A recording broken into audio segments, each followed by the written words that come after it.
మసాలాలు యాడ్ చేసి లోకంలోకి వదిలేస్తున్నావంటే ఆ ఎదుటి వ్యక్తి నష్టపోవడం సంగతి ఎలాగో అలా ఉంచండి. దేవుడు వారికి కావలసిన మేలు వారికి చేస్తాడు, కానీ నీవు చాలా తీవ్రంగా నష్టపోతావు. తెలుసో తెలియకో చాలామంది ఈ పని చేస్తూనే ఉంటారు. మానవ స్వభావమే అది. లేని వార్తను ఏం చేయకూడదట, పుట్టించకూడదు. ఎవడో ఒకడు ఉంటాడు దుష్ట సంబంధి, వాడు ఒక లేని వార్తను పుట్టిస్తాడు.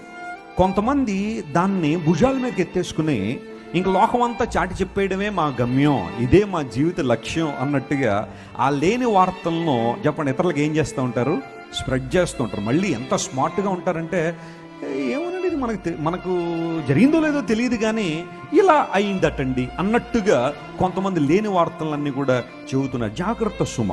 ఎవరి గురించి అయినా, వాళ్ళు ఎవరైనా కావచ్చు, నీ ఇరుగు పొరుగు వారు కావచ్చు, నీ కుటుంబ సభ్యులు కావచ్చు, నీ బంధువులు కావచ్చు, నీ సంఘం కావచ్చు, నీ సేవకులు కావచ్చు, ఎవరైనా ఒక లేని వార్త నీ దగ్గరికి